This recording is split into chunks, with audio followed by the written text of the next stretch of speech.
오늘 은혜로 받으실 하나님 말씀은 창세기 39장 1절에서 5절까지 말씀입니다.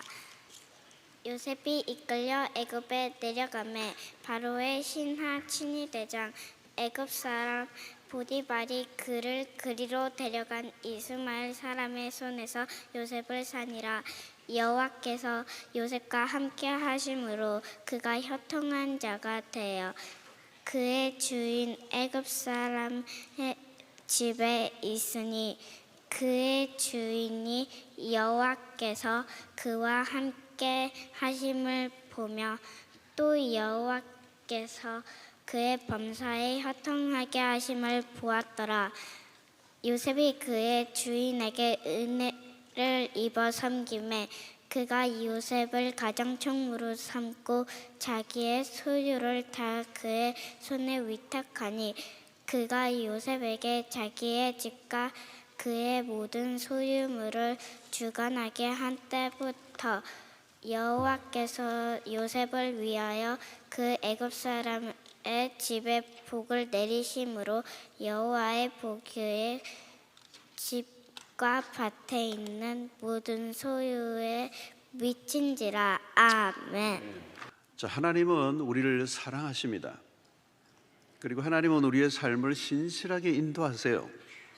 믿습니까? 자, 그런데 우리의 현실은 달라. 현실은 하나님이 나를 사랑하신 거 맞나? 또 하나님이 나를 인도해 주신다는데 왜 내 인생은 이렇게 안 풀리지? 의문이 생기는 것입니다. 그래서 하나님과 우리 사이에 간격이 있어요. 우리는 하나님이 인도하신다고 할 때 편안한 길로 인도해 주시기를 원해요. 어려움이 전혀 없는 길로 인도해 주시기를 원합니다. 그런데 실제는 다릅니다. 하나님이 인도하시는 길은 우리가 원하는 길이 아닐 때가 많습니다. 왜 하나님이 나를 이렇게 엉뚱한 길로 인도하시는가? 이게 하나님과 우리의 사이에 간격이 있습니다. 자, 오늘 1절을 보면 요셉이 이끌려 애굽에 내려가매 바로의 신하 친위 대장 애굽 사람 보디발이 그를 그리로 데려간 이스마엘 사람의 손에서 요셉을 사니라 그랬습니다.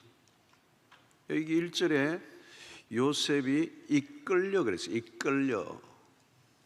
그 다음에 그를 그리로 데려가다.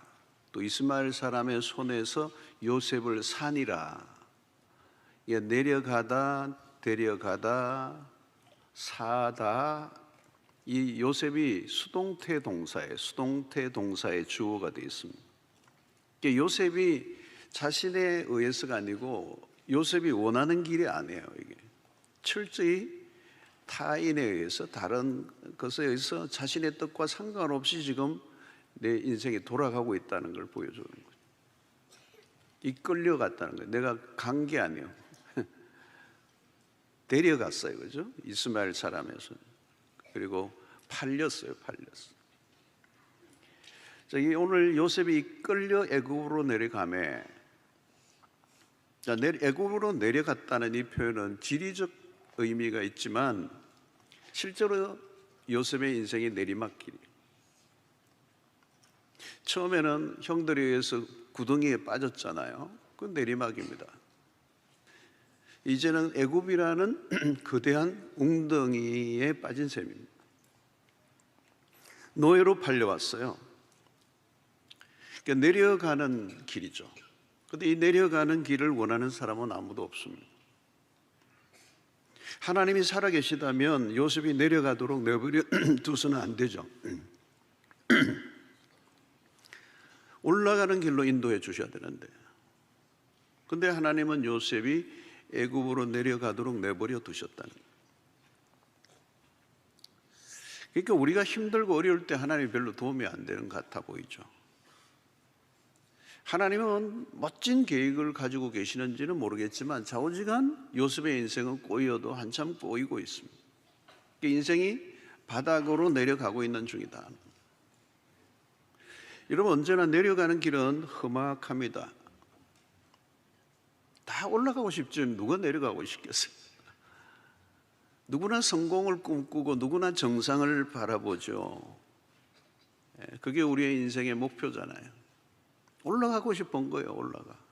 그 찬송가도 올라가 이게 좋아요. 누가 내려가는 걸 좋아하겠어요? 그런데 정상은 멀고도 험한 것입니다. 그런데 여러분, 올라가는 건 힘든데 내려가는 건 한순간이에요.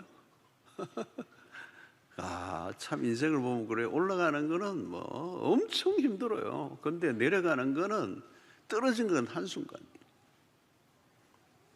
사람들은 정상보다 바닥을 많이 경험하는 게 우리 현실입니다. 자, 올라가는 길, 성공하는 길에 조언해 주는 사람은 많아요. 그런데 내려가는 길에 대한 조언을 해주는 사람은 거의 없습니다. 내려가는 걸 생각조차 안 하고 살죠. 아니, 내가 내려가다니? 나는 내 인생에 실패가 없을 줄 아는 거죠. 그런데 어느 날 갑자기 내리막길을 만나면 당황합니다. 그러니까 준비가 안 된 상태에서 맞이하는 내리막은 험악한 것입니다. 아마 지금 우리 중에도 인생이 지금 추락 중에 있는 분들이 있을 거예요. 어디까지 내려가지? 이 내려가는 것은 고통입니다. 추락의 속도가 빠르면 현기증이 나죠. 어디까지 내려갈 것인가? 지금이 끝인가? 더 추락할 것인가?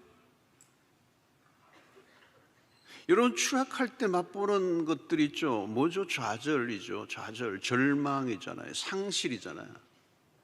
이게 심하면 죽고 싶은 거죠. 이렇게 떨어질 바엔 죽는 게 낫다. 그러니까 이 떨어진다는 거, 내리막으로 내려간다는 거는 험악한 것입니다. 그런데 인생을 살다 보면 누구나 이 내려가는 길을 경험하게 되어 있어요. 올라가기만 하다가 아래로 떨어질 때 충격은 너무 크죠. 자, 그런데 여러분, 내려갈 때 잘 내려가야 합니다. 버티면 안 돼요, 여러분. 나는 안 내려가겠다고 우기면 더 험해지는 겁니다. 찾아온 고난을 부정하면 힘들어진다는 거예요. 왜 나에게 이런 고난이 오느냐고 분노하면 더 악화된다. 내가 왜 애굽에 있어야 돼? 내가 왜 노예로 살아야 돼? 말도 안 돼. 여러분, 고통을 거절하면 더 큰 고통이 찾아옵니다. 이게 아이러니다. 그래서 칼 융이라는 유명한 정신 분석학자죠. 그런 말을 해요. 필요한 고통을 거부하면 오히려 불필요한 고통이 찾아온다는 거죠. 필요한 고통이 있다는 거죠. 그런데 그 필요한 고통이 뭔지는 지금 잘 모르겠어. 그런데 그 고통을 받아들이면 되는데 그걸 거부하면 불필요한 고통을 끌어당긴다는 거예요. 그게 정신병이 걸리는 거예요. 부정하니까. 그 현실을 부정하니까, 그걸 받아들이지 못하니까 미치는 거예요. 현실을 부정하고 저항하면 삶은 더 험악해지는 겁니다. 여러분, 내려가는 길은 뼈 아프고 힘든 일입니다. 그러나 필요한 일인 거죠. 잘 받아들여야 된다는 거예요. 그 내려갈 때 중요한 레슨이 있다는 거예요. 근데 사실은 이건 지금 타이어한 내려감이지만 큰 그림으로 보면 뭐예요? 하나님이 지금 요셉을 내려가게 하시는 거예요. 왜? 이유가 있기 때문에. 여러분, 내려가는 것만이 전부가 아니요, 내려갈 때 잘 내려가야 돼요.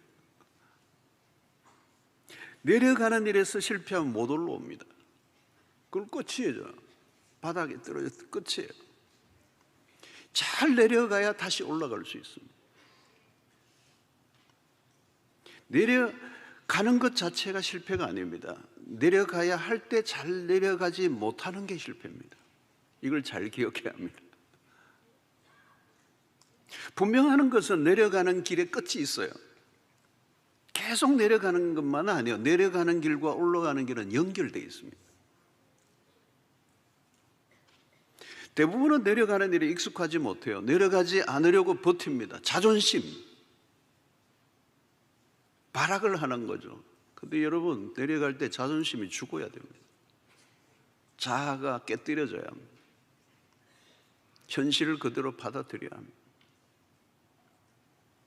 여러분, 바닥으로 내려간 경험이 매우 중요합니다. 바닥 체험 잘해야 합니다. 어떤 사람은 바닥이 있다는 걸 몰라요. 여러분, 인생에는 바닥이 있다는 걸 알아야 합니다. 여러분, 바닥을 맛본 사람은 인생의 내리막을 쳐서 그 바닥을 맛본 사람은 인생이 무엇인지를 알아요. 재벌 2세들이 왜 사고를 잘 치죠? 그들은 바닥을 본 적이 없어요. 밑바닥을 본 적이 없어요. 내려가 본 적이 없는 사람은 위험한 인물입니다. 승승장구만 한 사람은 좋은 이력이 아닙니다. 가능하면 일찍이 내려가는 경험을 하는 것은 매우 좋습니다. 인생의 후반부에 잘 나가다가 인생의 후반부에 내려가는 경험은 참혹합니다. 빨리 내려가는 경험, 바닥을 경험하는 게 참 좋습니다. 요셉은 지금 17세입니다. 낭낭 17세. 졸지에 이방의 땅에 팔려왔습니다. 여러분, 이게 상상할 수 없어요. 여러분, 언어가 다르고 문화가 다른 이국의 땅에 팔려왔어요. 여러분, 자기 발로 이민을 가도 힘들어요. 다른 문화에 사는 거. 저는 다른 문화권에서 20년 살아봐가지고 다른 문화권에서 산다는 게 이게 얼마나 힘든가 아주 알아요. 얼마나 불편하고 얼마나 낯설고. 근데 이게 자원하의 이민관계 아닙니다. 강제 이주입니다. 부모와 형제와 생이별을 했습니다. 그 나이에. 이방 땅에서 노예로 살아요. 여러분, 그 현실로 들어가 보세요. 이건 구덩이에 갇힌 것 이상입니다. 어린 나이에게는 극복하기에는 너무도 가혹한 현실이에요. 기구한 것이죠. 어떻게 보면 기구한 삶이죠. 요셉은 그동안 바닥을 본 적이 없습니다. 그는 아버지의 사랑만 받아왔습니다. 채색 옷을 입고 아버지의 사랑을 독차지하고 호사를 누렸습니다.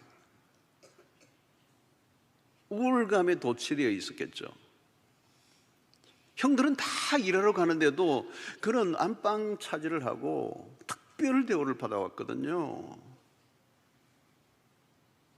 근데 그런 특혜가 다 사라져버렸어. 채색 옷은 다 뺏겨버렸고 갑자기 거칠게 몰아붙이는 문화, 이 노예 문화 안으로 들어간 거예요. 내려가는 길은 험한 것입니다. 인생의 거대한 폭풍이 불어닥쳤어요. 마주한 현실은 생각보다 더 냉혹합니다. 여러분, 너무도 잘 살던 집안이 갑자기 부도가 나서 거리에 나앉게 됩니다. 사골세방에서 여러 가족이 함께 부대끼고 동네 공중 화장실을 사용하고 갑자기 럭셔리하게 살다가 일용직을 얻기 위해서 전전긍긍하는 삶을 산다면 얼마나 고통스럽겠습니까? 저희 집은 또 추락하여서 바닥을 치던 시절이 있었습니다. 잘 살던 집안입니다. 이래도 잘 살던 동네에서 잘 살던 유지였습니다. 그 동네에서 제일 잘 나가던 잘 살던 집이었습니다. 우리 집이 그 동네에서 제일 큰 집이고 집이 한 채가 아니라 여러 채가 있어요. 그런데 어느 순간 가정에 폭풍우가 몰아닥치면서 가세가 기울었습니다. 빚쟁이들에게 시달렸습니다. 와, 빚하면요, 저는 지금도 막 전세 월세 집으로 이사를 다녀야 할 때도 있었습니다. 집에 가구들 어느 날은 집달리가 와서 집 모든 물건에 그냥 딱지를 붙이는 걸 보았어요. 차 파는 딱지를 붙이는 거. 난 어릴 때 그게 뭔지도 몰랐어요. 근데 막 다 붙여버리더라고요. 한참 사춘기 시절에 맞이한 집안의 추락은 힘겨운 시간이었어요. 어린 시절에 집안이 내려갈 때까지 가는 걸 보았어요. 암울했습니다. 아무런 희망이 보이죠. 그런데 지나고 보니까 그때 내려가던 시절의 경험은 내 삶에 너무 유익함을 주었습니다. 그런 경험은 오늘 제 목회의 큰 자산이 되어 있습니다. 그때 바닥을 치던 삶이 없었다면 어쩌면 오늘 나라는 존재는 없었을지도 모릅니다. 아니, 목회자도 되지 않았겠죠. 그 어려웠던 시절에 철이 빨리 들었습니다. 삶이 힘들어서인지 일찍부터 신앙심이 깊이 들었습니다. 그래서 어린 나이에 산기도를 다니고 방학이면 어린 나이에 며칠씩 6일씩 7일씩 금식기도도 해보고 예수를 믿는 게 그렇게 좋을 수가 없었습니다. 집보다 교회가 더 좋았습니다. 교회에서 살았습니다. 여러분, 하나님을 언제 만나게 되었습니까? 거의 대부분은 인생에 있어 내려가는 길에서 만났을 거예요. 올라가는 길에서 하나님 만나기 어려워요. 여러분, 내려가는 길이 나쁜 것이 아닙니다. 내려가는 것은 유익합니다. 내려가는 길에서 하게 되는 경험들이 얼마나 좋은 것이 많은지 모릅니다. 시편 119편 71절에 고난당하는 것이 내게 유익이라 이로 말미암아 내가 주의 율례를 배우게 되었나이다. 이 말은 뭘까요? 고난이 아니면 율례를 그렇게 배울 수 없었다는 겁니다. 여러분, 보통 때는요 그냥 말씀이 다 지나가요. 그냥 다 지나가. 그런데 지금 고난 속에 있는 분들은요 귀가 쫑긋해서 지금 듣고 계세요. 보여요. 귀가 앞으로 나와 있어. 어떤 분은 이렇게 그냥 듣고 계시고 좋은 말씀이네 이 정도로 듣고 계시고, 어떤 분은 내 이 말씀 아니면 나 죽으니까 지금 그 말씀이 아니면 내가 죽는데 어떻게 해요? 한 말씀 해달라는 거죠. 그래서 나온 분들은 지금 이 집회 가운데 지금 결의가 보통한 거예요. 이게 고난의 신비를 풀다, 이게 의미심장한 주제잖아요, 여러분. 고난 속에 체득한 말씀은 그냥 각인이 되는 겁니다. 그때 들은 말씀은 나를 살린 거거든요. 고난 속에서 만난 하나님, 내리막길에서 만난 하나님, 은혜도 은혜지만 고난 속에서 내리막길에서 만난 하나님의 은혜는 다른 거예요. 그게 나를 사명자로 만드는 거예요. 고난을 경험하면 뭘까요? 붙들 게 별로 없어요. 여러분, 중요한 것은 아래로 떨어질 때 무엇을 붙잡느냐는 거예요. 여기에 달려 있어요. 내리막길에서는 작은 도움이라도 절실해요. 근데 너무 힘들면 착시 현상이 일어나요. 아무거나 붙들려고 그래요. 엉뚱한 것을 붙들어. 그러면 여러분 사고 납니다. 그러니까 떨어질 때 사고가 나는 거예요. 잘못 잡아가지고. 추락사예요. 어렵다고 여러분 이 사람 저 사람 찾아다니면 안 돼요. 이 사람 저 사람 찾아다니면 사기꾼 만나요. 도움받으려고 하다 더 낭패를 당해요.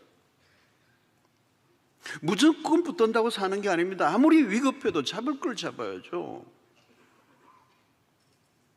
평소에는 여러분 도움이 될 것 같이 보이는 사람도 있고 뭐 보이는 게 많아요. 그런데 인생에 바람이 불면요 잡을 게 별로 없어요. 이 세상에 잡혀주지도 않고. 그래서 시편 146편 3절 4절에 귀인들을 의지하지 말며, 힘이 있어 보이죠. 그거 의지하지 말라는 거예요. 도울 힘이 없는 인생도 의지하지 말죠. 여러분, 인생이 무슨 도울 힘이 있어요? 자기도 살기 힘든데, 자기도 겨우 사는데, 다 보세요. 다 각자 자기도 살기 힘든데 누구를 도와요? 그의 호흡이 끊어지면 흙으로 돌아가서 그날에 그의 생각이 소멸하리로다. 여러분, 떨어질 때는 나보다 더 강한 것을 붙들어야 됩니다. 잘못 붙들면 같이 떨어져요.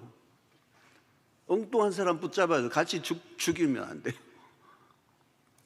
누구를 붙잡아야 되는 겁니까? 146편 5절에 야곱의 하나님을 자기 도움으로 삼으며 여호와 자기 하나님에게 자기의 소망을 두는 자는 복이 있도다. 야곱의 하나님을 자기 도움으로 삼는 게 믿음이죠. 그러니까 믿음이란 뭐냐? 붙드는 법을 익힌 사람이에요. 떨어지는 게 문제가 아닙니다. 무엇을 붙잡을 것인가에 달려있어요. 우리가 아래로 떨어질 때 하나님은 기다리고 계세요. 내 손 잡아.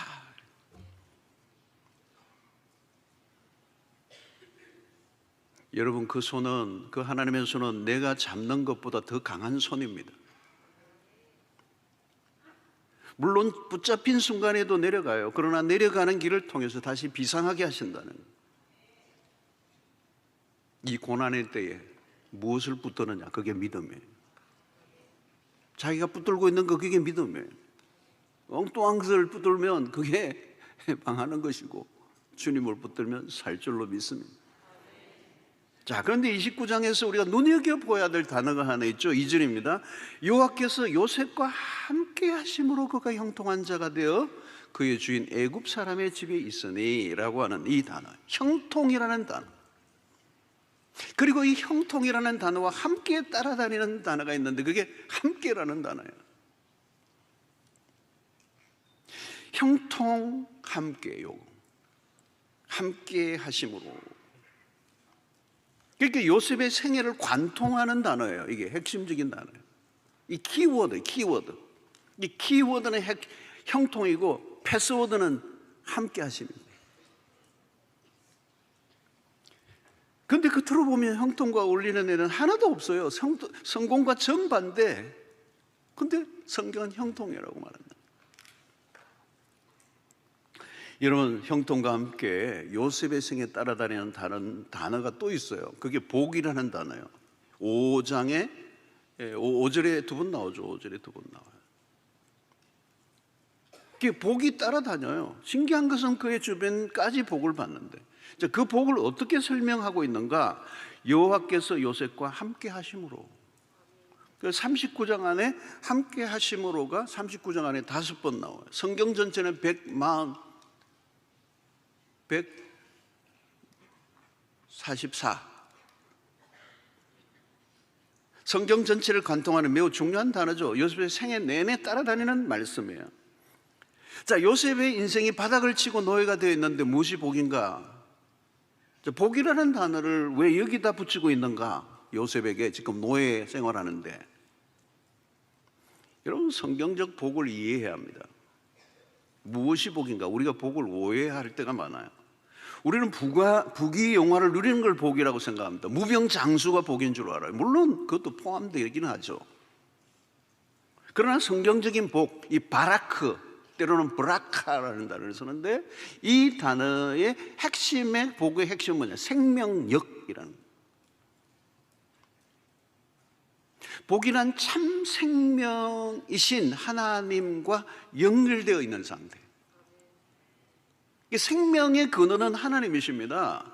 오늘 이 우주 만물의 모든 생명체가 살아가게 하는, 존재하게 하는 그 힘은 하나님으로부터 오는 거예요. 하나님이 아니면 모든 존재는 소멸이에요. 생명의 근원 되신 하나님, 그러죠? 하나님 안에서의 생명의 충만함, 그건 눈에 띄지는 않지만 우리를 존재하게 하는 힘.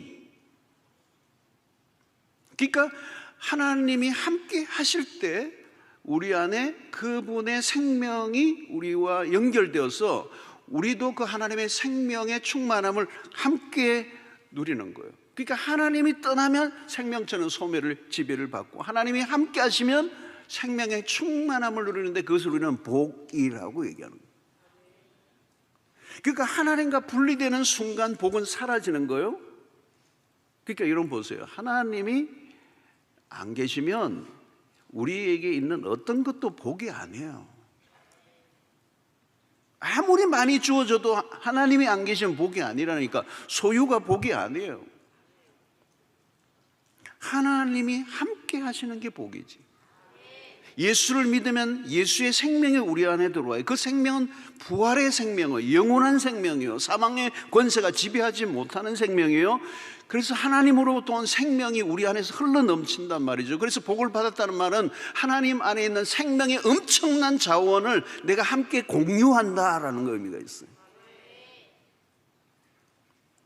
하나님은 모든 생명이 거론됐어요. 하나님의 안에, 생명 안에 있을 때 우리가 그 하나님의 생명 안에서 우리가 함께 누릴 때 우리 안에 뭐예요? 충만함이 있고, 그게 우리에게 샬롬이 오고 평강이 오고, 이 충만함이 내적인 평안을 가져오게 한다는 거예요. 그래서 여러분, 하나님 안에서 복을 누리는 사람은 그 자체가 충만함이에요. 그 자연히 평강이 오게 돼 있어요. 여러분, 왜 사람들이 날카로워지죠? 왜 불안해하죠? 왜 사람들과 다투죠? 왜 남의 것을 빼앗으려고 그러죠? 내 안에 심각한 결핍이 있기 때문이에요. 그러니까 궁핍이 심하면 거짓말을 하는 거예요. 나도 모르게. 내가 거짓말 하려고 한 게 아니라 내가 너무 궁핍하니까 거짓말 해서라도 뭘 빼앗으려고 그러잖아.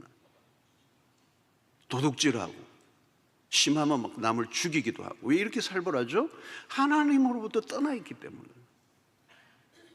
하나님으로부터의 생명력을 부여받지 못하기 때문에. 늘 굶주린 상태, 늘 껄떡거리는 상태, 늘 남의 것을 넘보고 빼앗으려고 하는 거. 그 세상에 갈수록 또 포악해지는 이유는 무엇이 부족해서가 아니라 하나님으로부터 떠나 있기 때문에, 하나님의 생명력으로부터 그 풍성함에서 벗어나 있기 때문에, 복을 잃었기 때문에 늘 허기지고 뭔가 막 그냥 그냥 끙끙 앓고 있는 거죠. 여러분 보십시오. 자, 이게 어떻게 복이 흘러가는가. 요즘은 지금 노예예요. 형들로부터 배척을 받고 팔려진 몸입니다. 그래서 39장 전체의 복을 얘기해요. 형통을 얘기해요. 요셉이 받은 것은 하나님의 함께 하심의 복입니다.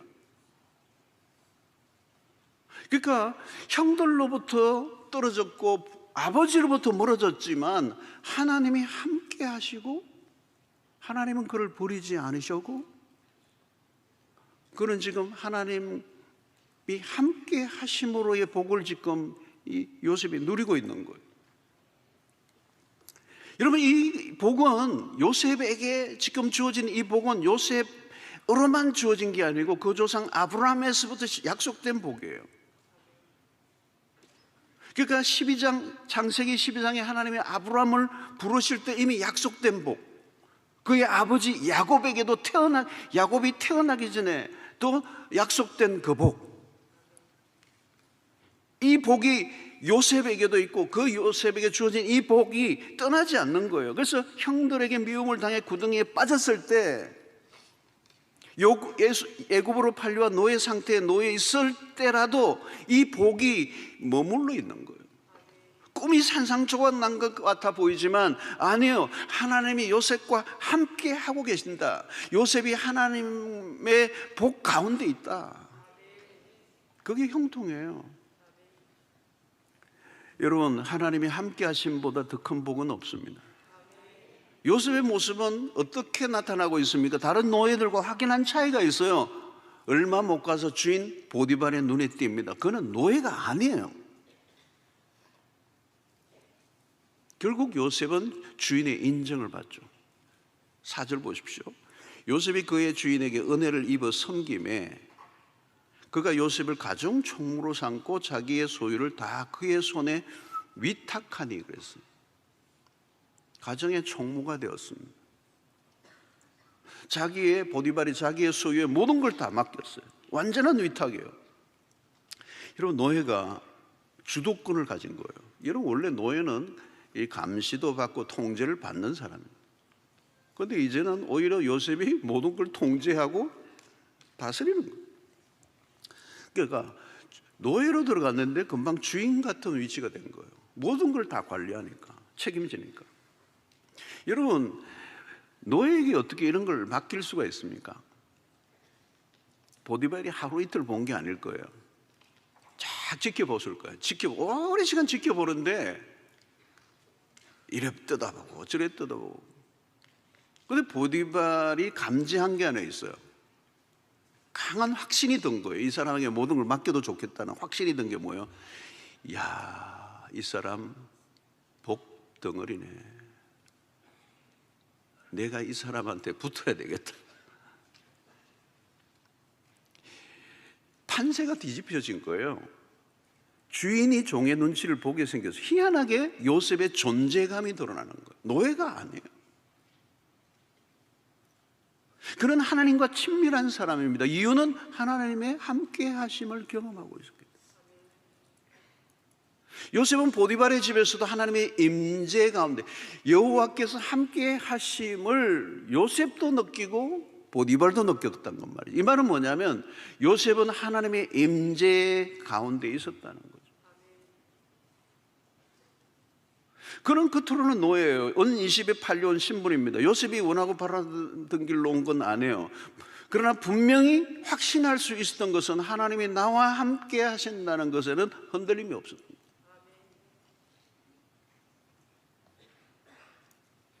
사랑하는 성도 여러분, 내가 원하는 대로 돌아가는 게 형통이 아닙니다. 형통은 하나님이 나와 함께 하시는 겁니다. 하나님이 함께 하시지 않으면 내가 가는 길은 알 수가 없습니다. 하나님이 함께 하시지 않으면 삶은 점점 미궁으로 빠지게 되어 있습니다. 여러분, 누가 노예입니까? 누가 노예예요? 주인에게 종속된 사람이에요. 그런데 요셉은 보디발에게 종속된 자가 아니에요. 그는 하나님에게 속한 자예요. 여러분, 하나님이 함께 하심을 경험하며 사는 사람은 사람 눈치 안 봅니다. 하나님이 함께 하시는 순간 포지션이 바뀌어요. 모든 에너지, 권세, 그것이 하나님으로부터 오니까. 요셉을 죽이고 살리는 것은 보디발이 아니라 하나님에 달려있다니까. 우리의 인생을 지고 계시는 분은 하나님이시니까. 여러분, 내가 어디에 속해 있는가를 날마다 확인해야 합니다. 우리가 하나님에게 속한 자로 살지 않으면 세상의 노예가 됩니다. 돈의 노예가 됩니다. 명예의 노예가 됩니다. 어디엔가 매여 있습니다. 꼼짝 못합니다. 자세히 보면 사람들 목에 뭐가 줄이 하나씩 있습니다. 끌고 다니는, 자기를 끌고 다니는, 끌려다닌 줄도 모르고 끌려다니는.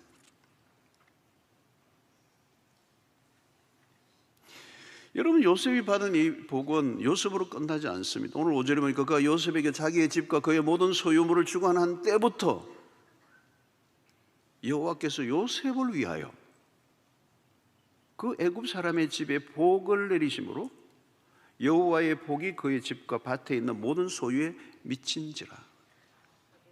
요셉에게 주어진 그 복이 주변으로 흘러가는데 이게 하나님이 주시는 복의 특징입니다.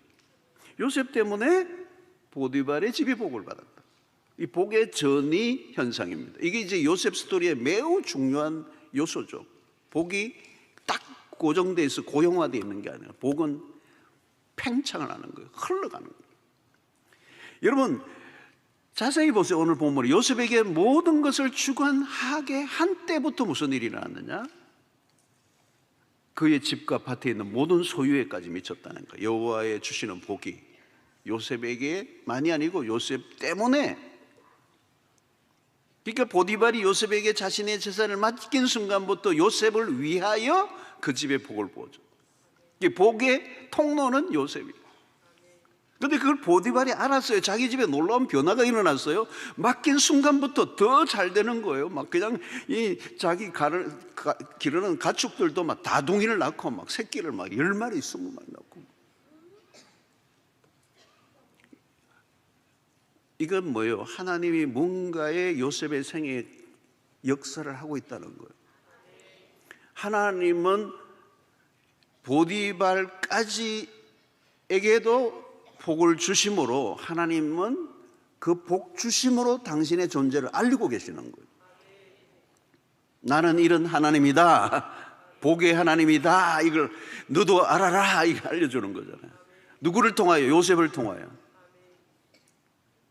그러니까 이집트라고 하는 이 전혀 다른 이방의 문화, 자신을 섬기는 이 세상 안에 요셉이라는 한 사람이 들어가 하나님의 함께 하심을 경험하고 그가 형통한 삶을 살 뿐만 아니고 그에게 주어진 복이 이 보디발의 집 이방 사람이 가지니까 이방 사람의 눈에 하나님이 이 요셉 때문에 자기 집에 복을 준다는 걸 알았다는 거예요. 이게 여러분 생명의 충만함이에요. 여러분. 모든 걸 가진 것보다 더 나은 만족감과 평강이 오는 거예요. 노예지만 주인보다 더 활기가 넘쳐요. 왜? 하나님과 함께 하실 때, 하나님이 함께 하실 때 그 하나님의 생명 자본을 내가 갖고 있는 거예요. 삶의 에너지가 넘쳐요. 외적인 조건들에 짓눌리지 않았다는 거죠.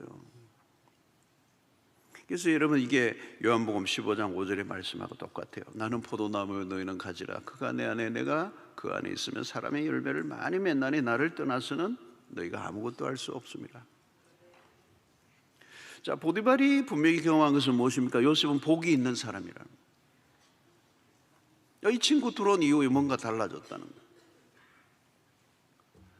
그래서 요셉이 보디발의 집을 위해서 뭘 한 게 아니에요. 뭘 막 시도하고 막 주인에게 잘 보이기 위해서 막 인정받기 위해서 애를 쓰고 막 주인집에 뭔가를 하려고 보디발을 만족시키기 위해서 노력한 게 아니에요.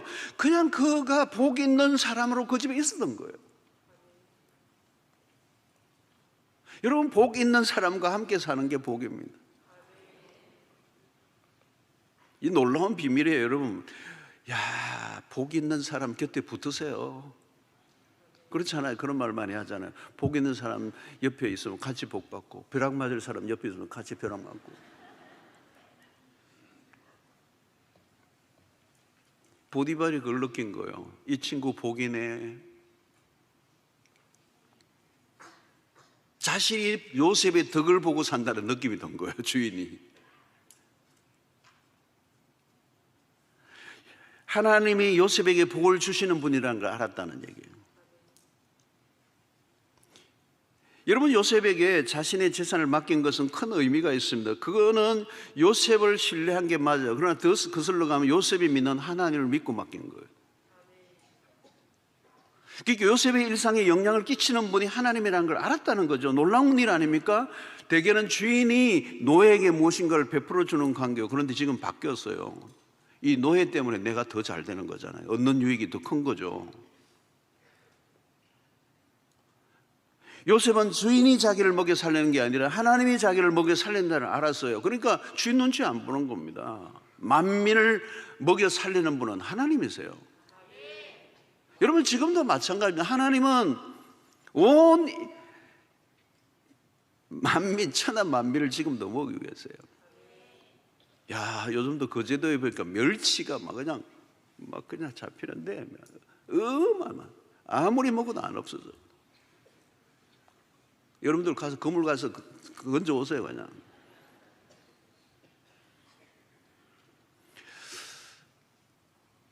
여러분 직장 생활할 때도 그 비슷한 경험을 한 적이 있습니까? 저 사람은 나가면 안 돼. 저 사람에게는 뭔가 있어. 자네 교회 다닌다고 했지? 우리 회사를 위해서 좀 기도 좀 해줄래? 자네가 들어온 이후부터 우리 회사 영업 실적이 좋아졌어. 모두 자네 덕분이야. 자네가 믿는 하나님에게 뭔가 있는 것 같아. 나로서는 설명이 안 되지만 잘 되는 일이 일어나고 있어. 이건 기적이야. 아무래도 안 되겠어. 이 회사 자네에게 다 맡길 테니 마음대로 한번 해보게. 이게 복의 영향력입니다. 나만 잘 되는 복이 아닙니다. 사랑하는 성도 여러분, 요셉과 애굽 그리고 요셉과 보디발의 만남은 우연일까요? 하나님은 어떤 만남을 통해서 오묘한 섭리를 이루어 가고 계시는 걸 보여주고 있습니다. 저의 생애도 돌아보면요 참 오묘한 만남들이 많았어요. 딱 삶의 길목에 매우 중요한 시점에 오묘한 만남들이 있었어요. 그 만남이 오늘 나라는 사람을 만나. 그때 그곳에 어떻게 그분이 있었지? 스쳐 지나갈 수도 있었어요. 막 소름이 돋을 정도로 정확하게, 너무도 우연인 것처럼인데 하나님의 섭리적 만남. 그 만남이 인생의 길을 바꾸어 놓는 거거든요. 요셉이 어떻게 애굽으로 내려왔지? 그리고 애굽에서도 그 많은 곳에서 어떻게 보디발의 집에 왔지?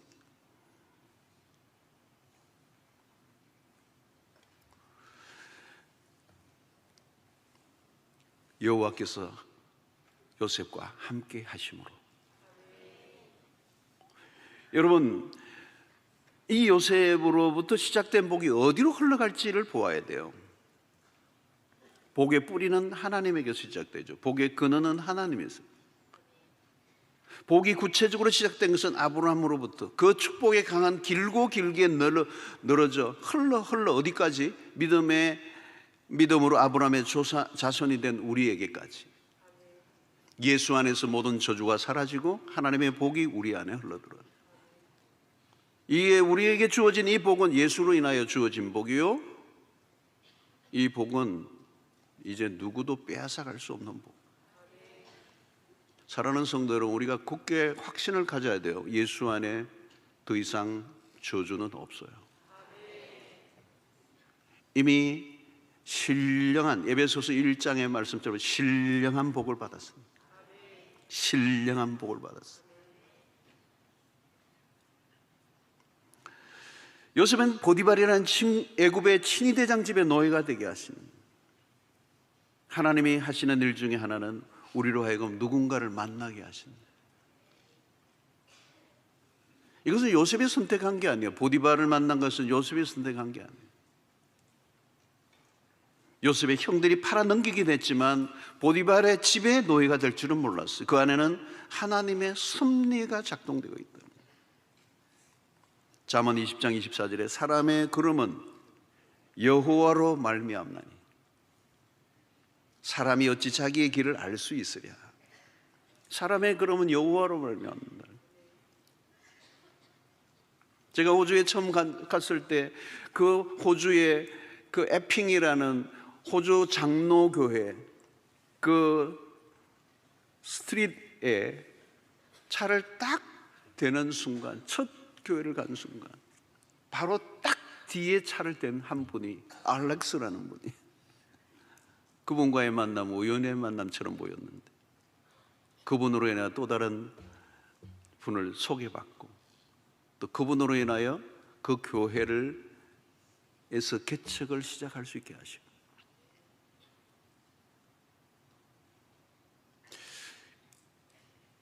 우리는 이런 것을 우연으로 가장한 섭리라고 얘기하는 거예요. 운명적 만남, 하나님이 만나게 하신 사람, 그 안에 비밀이 있다는 거죠. 우리는 지금도 수많은 사람들을 만나고 헤어집니다. 그러나 그 안에 섭리적 만남이 있습니다.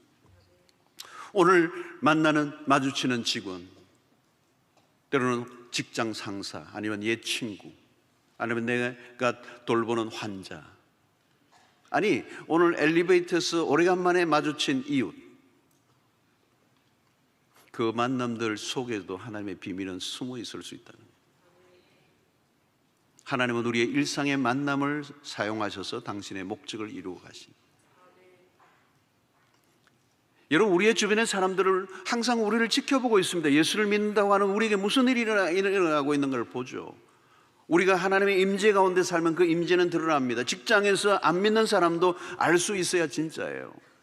주변 사람들이 나를 통하여 하나님의 임재를 느끼지 못한다면 나도 임재 없이 살아가고 있다고 보아야 맞는 얘기예요.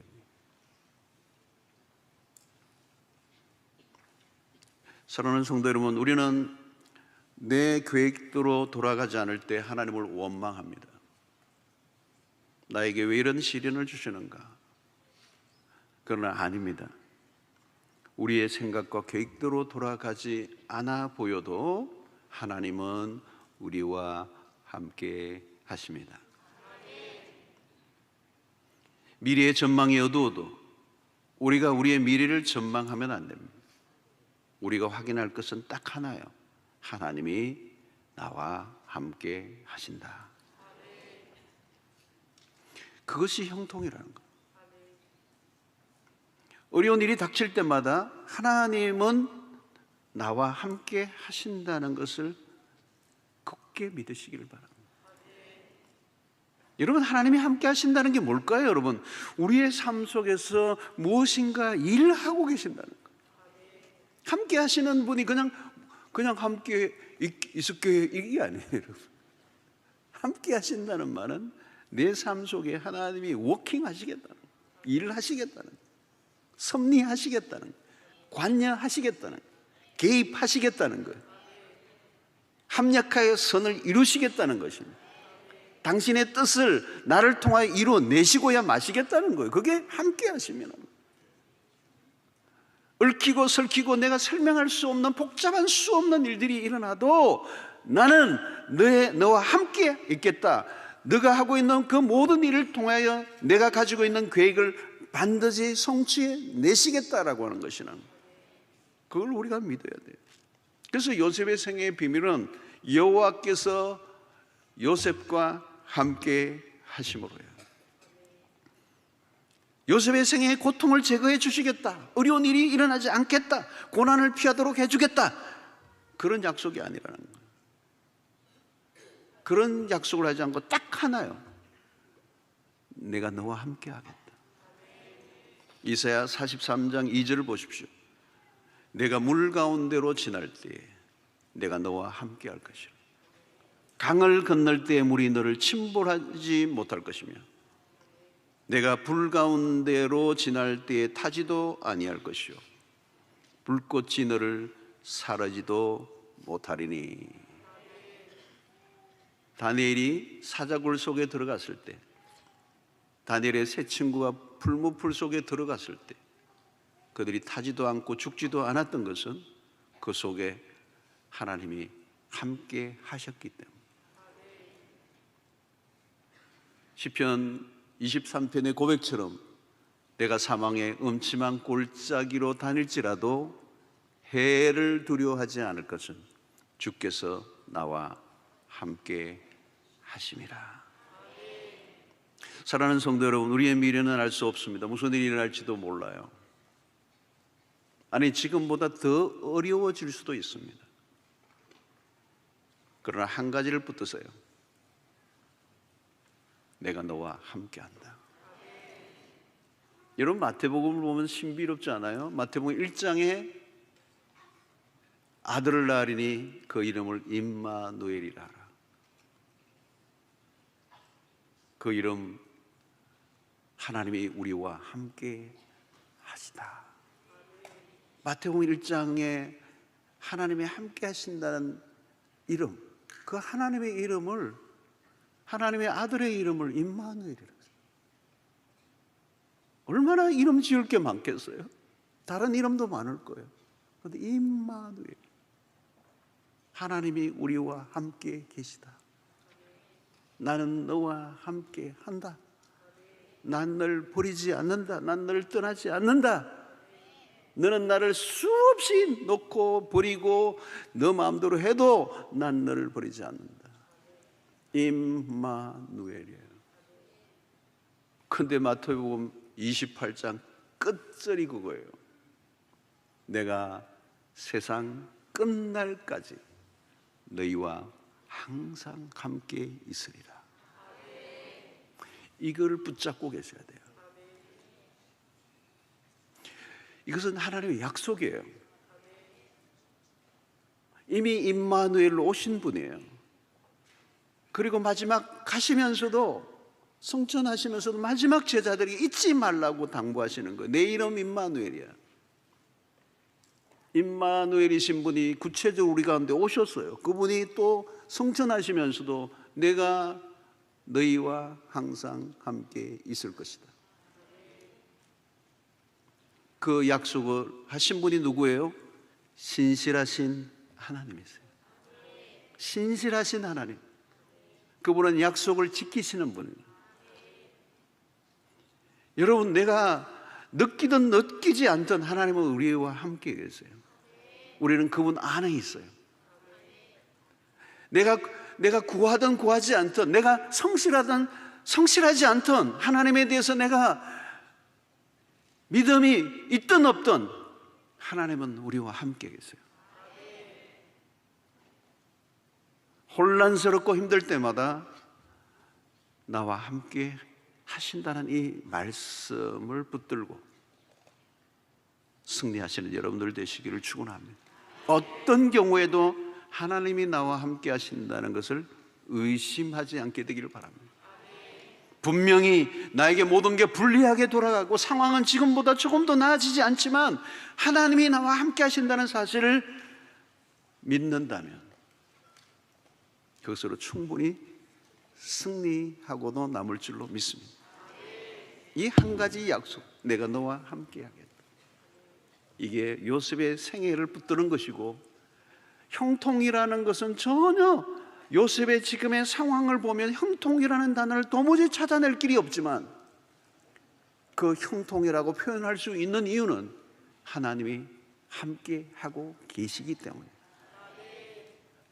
내가 오늘 지금 내 삶이 하나님이 나와 함께 하신다는 사실, 그 하나만으로도 우리는 이미 형통 가운데 있음을 믿고 하나님 앞에 감사하고 찬양하며 나갈 수 있게 되기를 축원합니다.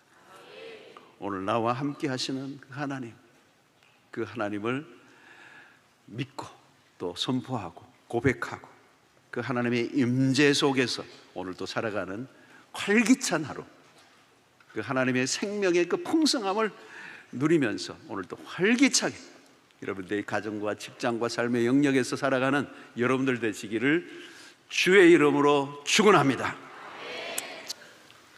오늘 은혜로 받으실 하나님의 말씀은 창세기 39장 6절에서 10절 말씀입니다.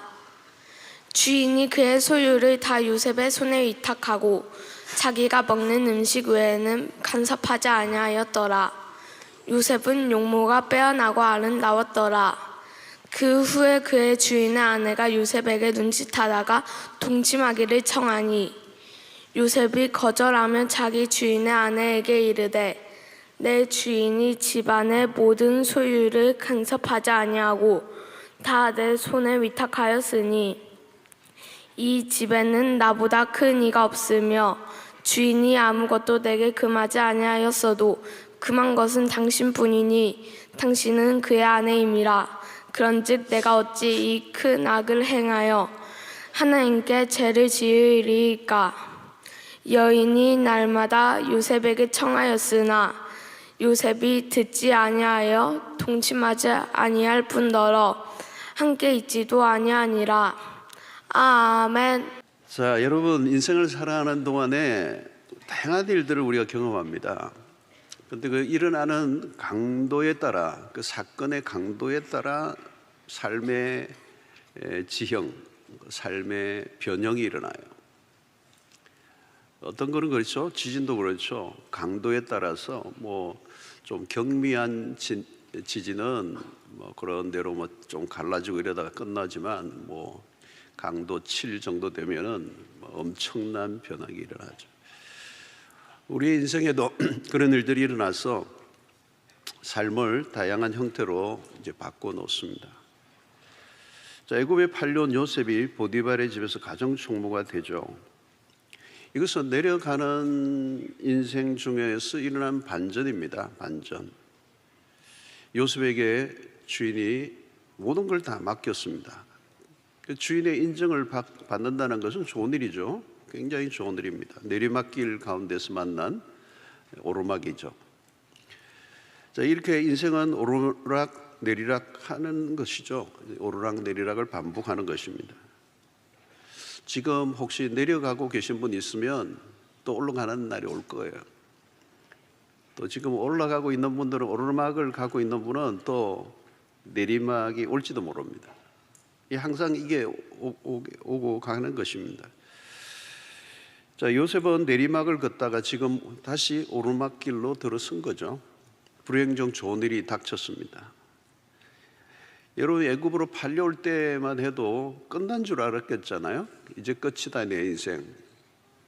근데 끝이 아닙니다. 다시 그 보디발의 집에서 인정을 받고 승진을 하고 모든 것을 다 위임받았습니다. 종이지만 종이 아닙니다. 삶이 평안해졌습니다. 어려운 날은 이제 지나가고 좋은 일이 올 것 같습니다. 고생 끝에 낙이 온다고 얘기하죠.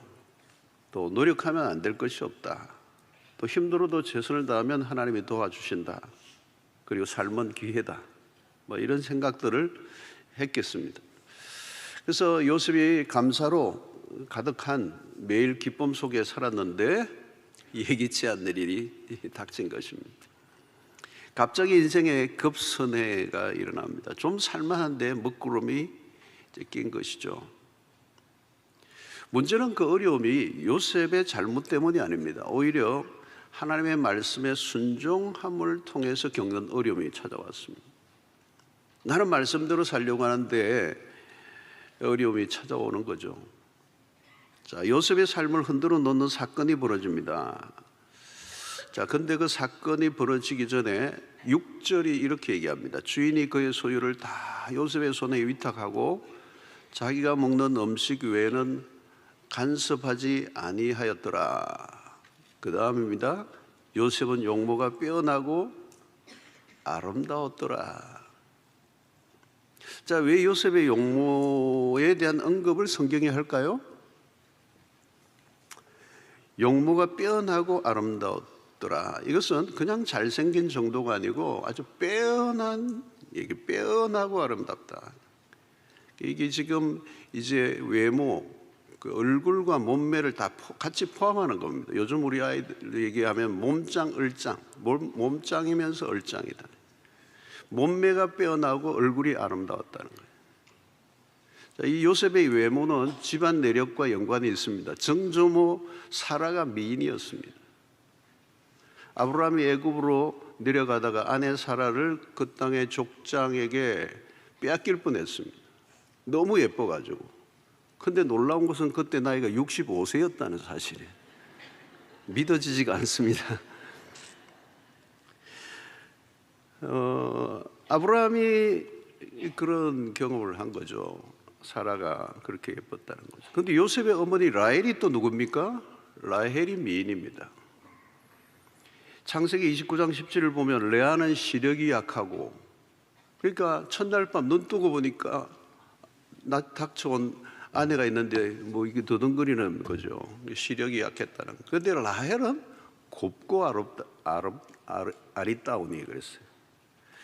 그러니까 라헬의 외모가 얼마나 탁월했으면 야곱이 7년을 수일처럼 일을 했겠습니까? 이거는 웬만한 것으로는 설명이 잘 안 되는 겁니다. 그러니까 요셉의 외모는 가계의 DNA 덕인 것으로 보여집니다. 자, 매력적인 사람은 자신을 홍보하지 않습니다. 존재 자체가 홍보입니다. 사람들의 눈길을 그냥 끕니다. 그냥. 그러니까 외모가 너무 탁월하면 이미지 자체가 도발적입니다. 요셉의 외모는 눈에 띄었습니다. 외모를 숨길 수가 없습니다. 요셉의 신분은 노예지만 외모는 주연급 스타입니다.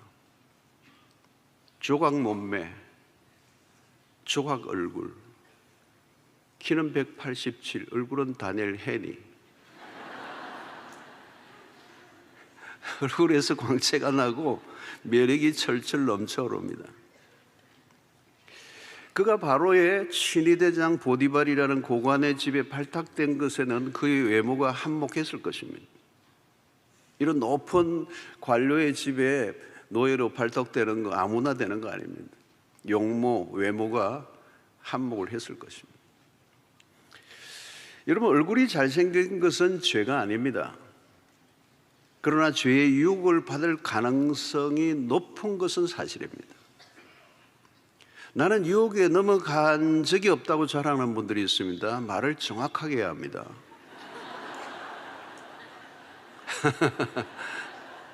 유혹에 넘어가 본 적이 없는 게 아니라 유혹을 받아본 적이 없는가. 유혹하는 사람이 없었는데 뭐 유혹에 넘어갈 리가 있겠어요? 유혹을 받아본 적이 없다는 뜻은 무엇입니까? 내 외모가 아주 무난하거나 그 이하일 가능성이 많습니다.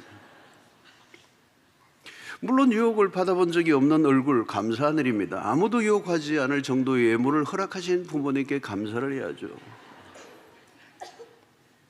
자, 문제는 잘생겼는데 어떻게 하냐는 거예요. 그냥 잘생겼어요. 그냥 잘생겼어. 살짝 미소만 지어도 그냥 사람들이 넘어갑니다. 그래서 너무 탁월해서 길거리에서 캐스팅됐다 뭐 이런 사람들이 있잖아요.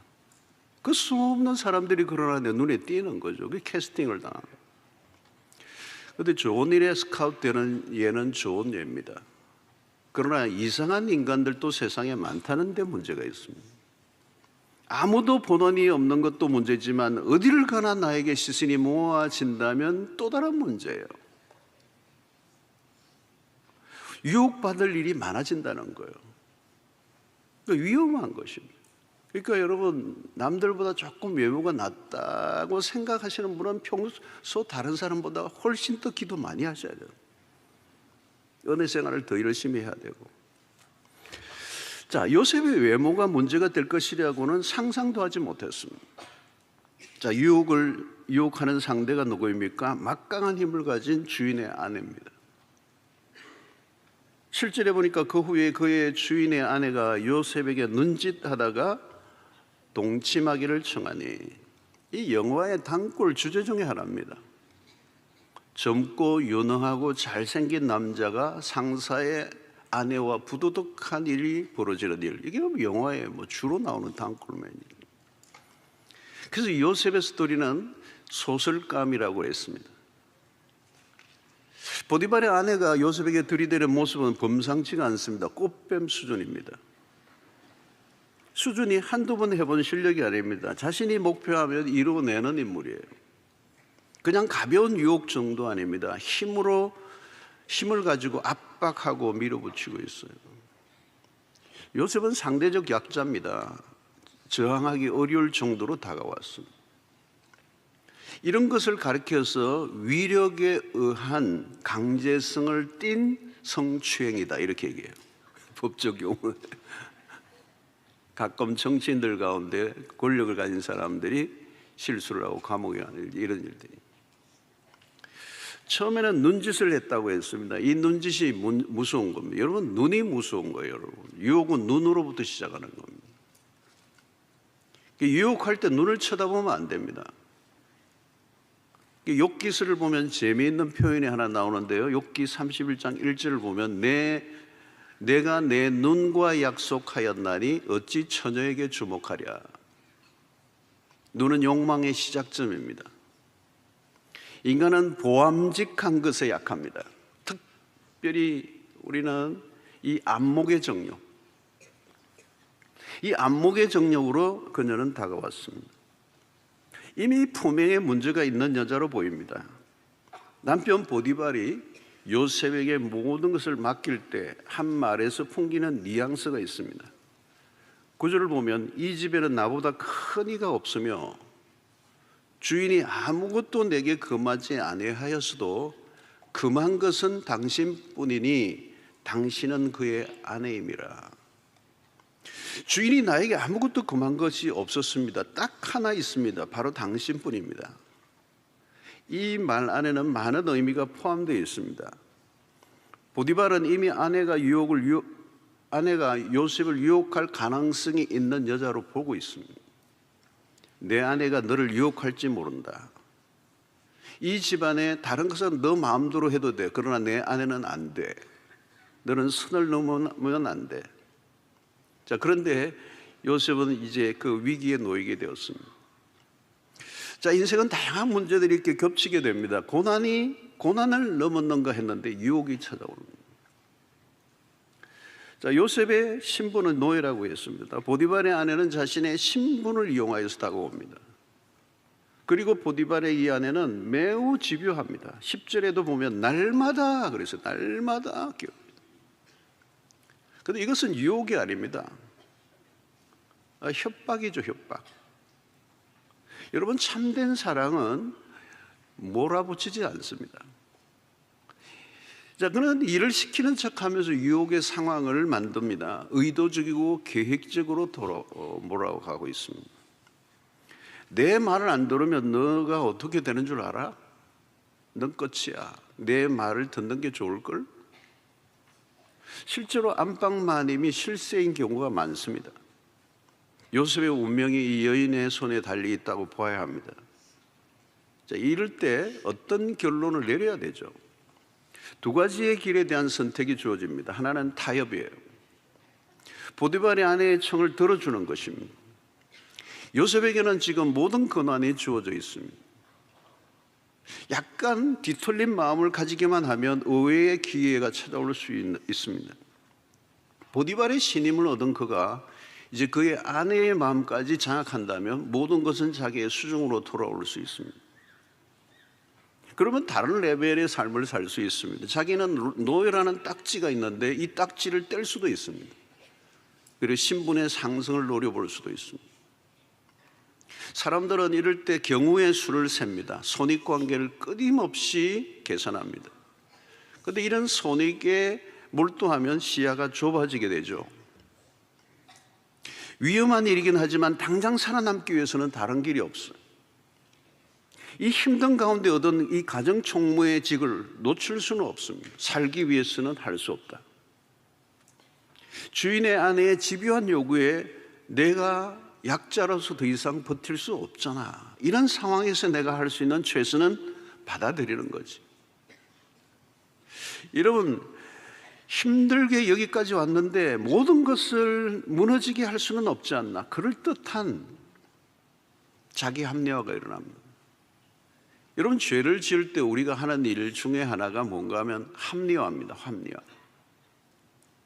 합리화를 하는 이유는 자기 방어죠. 자기가 살 길을 만들어내기 위해서 합리화를 하는 겁니다.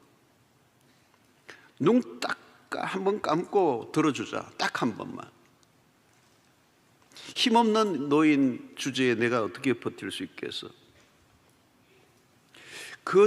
이 거절을 할 때 가져올 후폭풍, 그 후유증이 너무 크다고 생각이 들면 이제 수락을 해야 됩니다. 아니면 또 하나는 거절입니다. 안 돼, 있을 수 없는 일이야. 어려움은 예상되지만 이건 안 돼. 명백히 죄야. 주인과의 약속을 지켜야 돼. 아니, 무엇보다도 하나님 앞에서 이것은 악이야. 모든 것이 원점으로 돌아간다 해도 할 수 없어. 거절을 해야 돼. 둘 중에 하나를 선택해야 합니다. 이 선택에 따라 전혀 다른 길이 펼쳐지겠죠. 신중하게 생각해야 합니다. 유혹이나 시련은 갑자기 닥쳐옵니다. 그럴 때 졸속으로 처리하다가 실수하게 되는 거죠. 여러분, 고난보다 유혹이 다루기 어렵습니다. 고난을 이긴 사람은 많아요. 시련은 견뎌냅니다. 그리고 견뎌내면서 더 강해질 수 있습니다. 그런데 유혹은 견뎌내기 어렵습니다. 다윗을 보십시오. 그렇게 거대한 골리앗은 넘어뜨립니다. 그때가 언제요? 소년이었습니다. 아주 작은 소년. 그런데 거대한 골리앗을 넘어뜨립니다. 그러나 바세바 앞에서는 어이없이 무너집니다. 이때가 언제입니까? 천하를 호령하던 왕입니다. 온 천하를 호령하고 통치하던 왕입니다. 그런데 바세바 앞에서는 허무하게 무너집니다. 영웅적 삶은 오히려 쉽습니다. 일상의 작은 유혹에서 자기를 지켜내는 것이 훨씬 더 어렵다는 거예요. 자, 요셉은 인간적으로 보면 위험한 순간입니다. 요셉은 지금 매우 외로운 순간이죠. 유혹을 받을 때 주로 외로운 때입니다. 넘어질 때 넘어진 사람을 보면 항상 외로운 순간이었습니다. 그러니까 지금 외로움 속에 있다면 유혹을 받을 준비가 되어 있다, 이렇게. 외로움을 조심해야 됩니다. 주변에 지금 친구도 없습니다. 뭐 이국에 팔려온 신세 누가 있겠습니까? 아무도 없습니다. 부모도 없습니다. 갑자기 가족을 잃어버렸습니다. 홀로 있다는 것은 굉장히 위험한 거예요. 객지입니다. 부모와 형제와 떨어진 지도 꽤 오래되었습니다. 세월이 이제 꽤 많이 흘렀습니다. 그리고 지금 요셉의 나이는 추정컨대 약 25세 정도로 볼 수 있습니다. 혈기왕성할 때입니다. 유혹을 극복하기에는 쉽지 않은 나이입니다. 이런 열심히 하고 주인의 인정을 받았지만 외로운 거죠. 그리고 모든 것을 책임지고 감당하고는 있지만 힘든 거예요. 여러분, 노예가 힘들긴 하지만 책임을 지지 않아요. 책임을 지지 않는 자리는 사실 쉬운 거예요. 뭐 시키는 대로 하면 되니까. 그런데 자신이 모든 걸 책임을 지는 자리는 힘든 거예요, 여러분. 요셉은 탁월하게 일을 했습니다. 다른 노예들의 일까지 신경을 써야 했습니다. 스트레스를 받는 자리입니다. 그럴수록 육체적, 정신적 피로도가 높아집니다. 그리고 외롭습니다. 유혹을 받기 딱 좋은 순간입니다. 여러분, 누구나 죄를 지을 역량은 충분히 갖추고 있습니다. 여기는 예외가 없습니다. 누구든 죄를 지을 역량은 갖추고 있어요. 우리는 다 죄인이거든요. 문제는 결정적인 순간을 안 만났기 때문이에요. 죄를 지을 역량과 유혹에 최적화된 환경에 부딪히면 누구라도 넘어질 수 있습니다. 요셉이라도 예외는 아닙니다. 여러분, 일상에서 찾아오는 작은 유혹을 조심해야 합니다. 그 유혹이 이성이든 물질이든 명예든 그 유혹이 한순간에 우리를 침몰시킬 수가 있다. 불은 여러분 위험한 겁니다. 작은 불씨가 큰 불로 번지죠. 작은 유혹을 무시하면 큰일 납니다. 한 번, 두 번 유혹에 자꾸 노출되면 방어막이 얇아집니다. 방어막이 얇아지면 어느 한순간에 결정타를 맞습니다. 그럼 한 방에 무너집니다. 집을 태우고 산을 삼켜버리는 것도 작은 불씨로부터 시작이 되는 겁니다. 그리고 일시적인 넘어짐이 돌아올 수 없는 강을 건너게 한다. 여러분, 성적인 실수는 강도가 셉니다. 그걸 기억해야 합니다. 이 지진의 강도로 치면 7도 이상입니다. 한 번의 파괴가 한 번의 파괴로 회복을 시키는데 어떤 경우에는 일평생이 걸릴 수도 있습니다. 복구가 잘 안 됩니다. 이게 성적 범죄의 특징입니다. 굉장히 성적 이 범죄는 많은 것을 파괴시키는 괴력을 갖고 있다는 거예요. 몸도 망가지고 마음도 망가지고 가정도 망가지고 신앙도 망가지고 뭐 다 망가뜨려요. 그러니까 가벼운 문제로 보면 안 된다는 거예요. 성적인 문제를, 성적 순결을 가볍게 보면 안 된다는 거예요. 은근히 그리고 깊이 밀고 들어온다. 자, 보디발의 아내는 다양한 방식으로 유혹의 환경을 만들어 요셉을 궁지에 몰아넣습니다. 이 여인은 거의 고수입니다. 주변에는 아무도 없도록 만들었습니다. 그의 지위를 이용한 흔적이 역력합니다. 완전 범죄가 가능하도록 완벽한 환경을 설정해 놓고 요셉을 몰아넣고 있습니다. 이 여인은 여기에 모든 것을 쏟아놓고 있습니다. 올인하고 있습니다. 자, 요셉의 반응은 어떤 것입니까? 8절을 보면 거절하죠. 10절에서도 거절합니다. 계속 거절이죠. 10절 보니까 여인이 날마다 요셉에게 청하여서 요셉이 듣지 아니하여 동침하지 아니할 뿐더러 함께 있지도 아니하니라. 요셉은 거절할 뿐만 아니라 의존적으로 몰리했어요. 심부름을 시켜도 다른 사람을. 자, 그럼에도 보디발의 아내는 포기하지 않아 더 적극적이었다. 11절에 보니 그걸 할 때 요셉이 그 일을 하러 그의 집에 들어갔더니 그 집 사람들은 하나도 거기에 없었다. 누가 보아도 그너가 만들어낸 작업입니다. 갈수록 더 교묘하게 파고 들어옵니다. 매우 위험한 순간이 왔습니다. 결정적인 순간이 왔어. 12절에 보니까 그 여인이 그의 옷을 잡고 이르되 나와 동침하자. 그러나 요셉이 자기의 옷을 그 여인의 손에 버려두고 밖으로 나가매. 얼마나 집요하고 강력하면 이제는 아예 물리적 시도를 하고 옷을 잡고 늘어졌습니다. 자, 이때가 중요해요. 요셉이 어떻게 하죠? 36개죠. 도망을 쳐 나옵니다. 다른 방법이 없어요. 이럴 때는 다른 방법이 없어요. 이럴 때 여러분 말로 설득하려고 해서는 안 돼요. 아니, 잠시 놓고 얘기하자 이러면 안 돼요. 그냥 도망가요. 이때 전도하려고 하면 예수 믿어서 이러면 안 돼요. 마귀야 물러가라 그래도 안 돼요. 그냥 와야 돼요. 마귀야 물러가라, 마귀야 거기 있으면 안 돼요. 유혹을 이기게 해주시옵소서. 유혹을 기도하고 있으면 안 돼요. 그때는 기도하고 있으면 안 돼요. 도망을 쳐라요. 도망을 쳐라.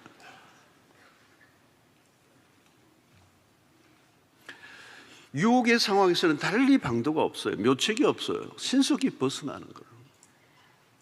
유혹에 있어서 교과서적 태도예요. 유혹의 상황에서 도망하라. 빨리 피하라. 피하지는 않으면서 그 자리에서 안 돼요, 안 돼요, 안 돼요. No. 아니에요. 그 자리를 벗어나야 됩니다. 왜 피해야 합니까? 죄의 파워 때문에.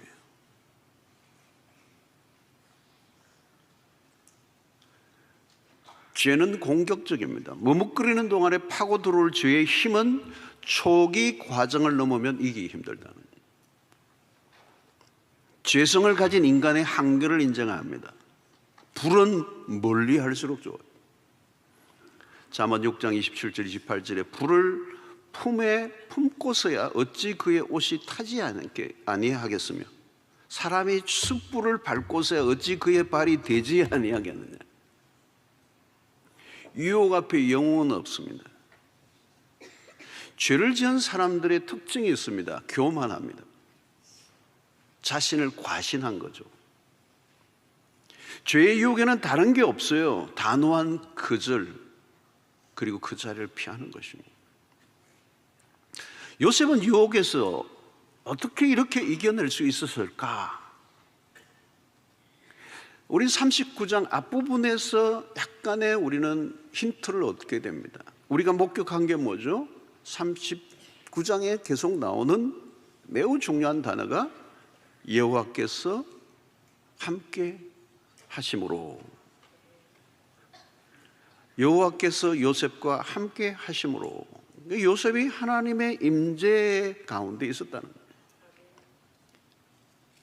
그의 일터가 여호와의 목전이었다는 거예요. 내가 일하는 곳이 성소, 내가 하고 있는 일이 성직이라는 거예요. 노예의 일이 아니라 그 일 자체가 예배라는 거예요. 나와 함께 하시는 하나님은 교회당 안에서만 있는 게 아니고 일하는 삶의 현장 속에 함께 하시는 하나님. 그런 보디발의 집에서 일을 하는 동안 자신뿐만 아니라 보디발까지도 알 수 있을 정도의 하나님의 임재, 하나님의 함께 하심을 보았습니다. 지금 있는 내 삶이 하나님이 아니고는 설명할 수 없는 일을 요셉은 늘 경험하고 있는 거예요. 어떻게 그 하나님을 내가 배신할 수 있겠는가? 주인의 아내를 만족시킬 것인가? 아니면 하나님을 만족시켜 드리려야 됩니다. 이런 사람들을 좀 불쾌하게 여기 사람들이 나를 그 일로 인해 불쾌하게 여기게 된다 하는 일이 있을지라도 하나님을 기쁘시게 하면 되는 거예요. 요셉은 여호와 앞에서 살아가는 신전의식을 가지고 있습니다. 신전의식이에요. 코람데오, 내 삶이 하나님 앞에 있다는 사실. 이게 아차하는 순간에 무너지는 거예요. 늘 하나님의 임재 앞에 있다는 사실. 그래서 여러분, 영적 공백기가 있으면 안 돼요. 사고는 그때 일어나는 거예요. 보디발의 아내가 그토록 틈을 노리잖아요. 틈을 노리는 거거든요. 마귀도 틈을 노리는 거예요. 틈새 공격의 귀재가 마귀예요. 어제까지 멀쩡했던 사람인데 며칠 여행 갔다 오더니 눈동자가 흐릿해졌어. 겨울 참 찬바람 마시며 새벽기도 꼭꼭 다닐 때는 괜찮았어.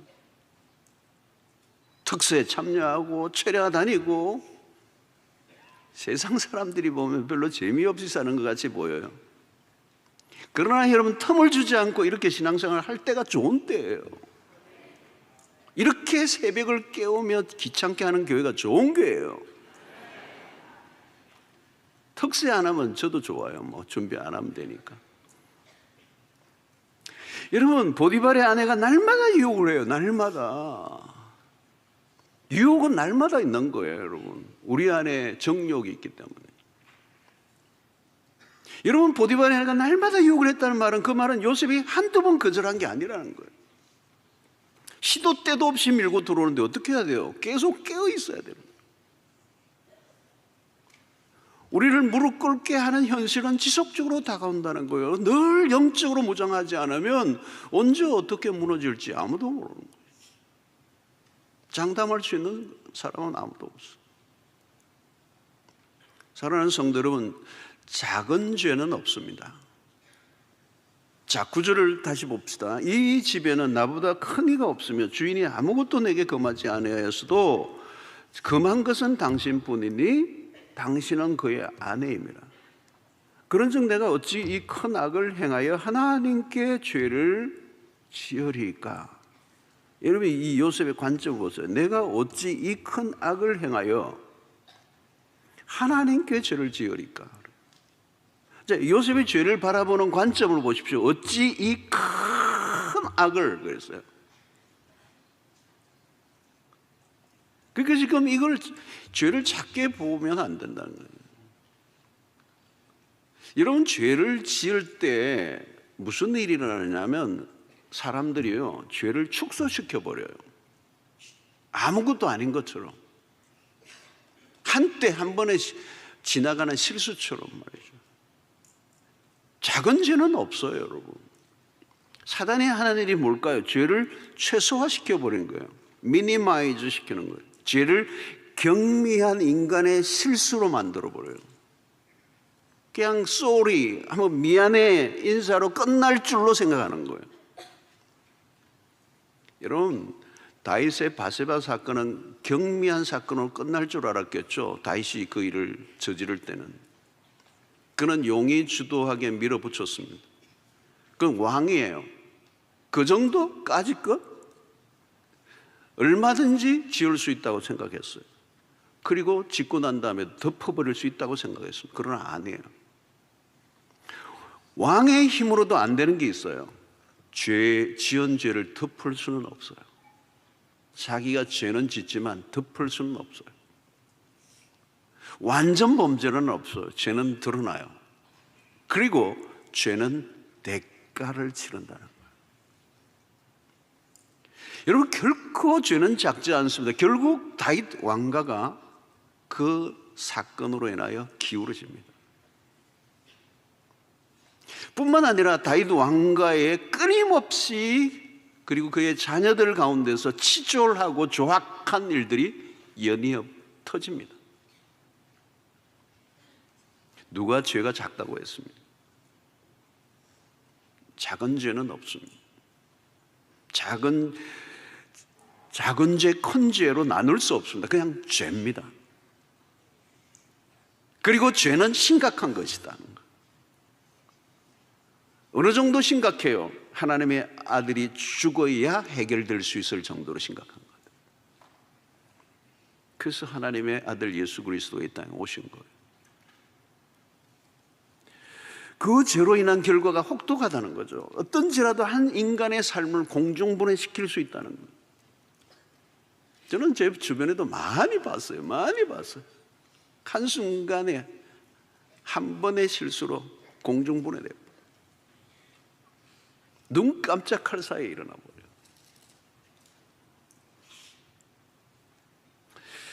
자, 요셉은 그녀의 유혹을 거절함으로 오는 시련을 예상했습니다. 자신의 지위를 잃어버리는 것은 물론 혹독한 고난이 찾아올 줄 알았습니다. 그것은 아찔한 일이었어요. 겨우 안정된 삶을 살기 시작했는데 그것을 잃어버린다는 것은 힘든 일이겠죠. 그러나 요셉은 그것보다 그녀의 청을 들어줌으로 오는 후폭풍이 더 크다는 것을 알았습니다. 요셉의 중요한 시각이에요. 유혹을 거절하는 건 힘든 일이에요. 그러나 유혹을 받아들일 때 더 큰 어려운 일이 닥친다는 거, 이걸 알아요. 사랑하는 성도 여러분, 모든 죄는 하나님과 연결되어 있습니다. 죄는 하나님을 무시하는 일입니다. 하나님을 무시해야 죄를 지을 수 있습니다. 그리고 하나님을 무시하고 나면 그 순간부터 죄는 멋있어 보입니다. 아담과 하와가 선악과를 보면서 느낀 감정과 같습니다. 먹음직하고 보암직하고 탐스러운 거죠. 하나님에게서 시선을 살짝 외면하고 돌릴 때부터 희한하게 우리의 사물이 달라 보입니다. 사람들은 죄를 지을 때 환경 탓을 합니다. 그 인간 때문에, 그런 상황 때문에 내가 죄를 지을 수밖에 없었다고 변명합니다. 그러나 그 환경 때문에 죄를 지은 것은 아닙니다. 영향을 준 것은 있지만 결국은 내 마음이 그것을 받아들였기 때문에 죄를 지은 것입니다. 드디어 요셉이 누명을 뒤집었습니다. 13절에 그 여인이 요셉이 그의 옷을 자기 손에 부려도 도망하여 나감을 보고 여인이 이제 분노합니다. 요셉은 그 집에서 빠져나와 도주할 수밖에 없습니다. 이제 모든 이야기는 그 여인에 의해서 조작되게 되는 것이죠. 요셉이 주인의 아내를 급탈하려고 했던 성추행범으로 몰리게 되었습니다.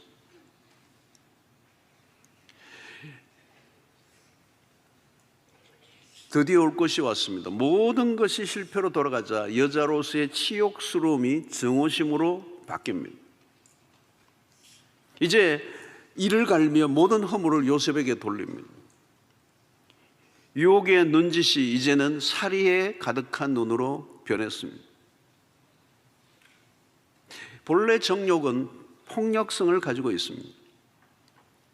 요셉을 향해 다가오던 그녀가 이제는 사자처럼 죽이려고 달려듭니다.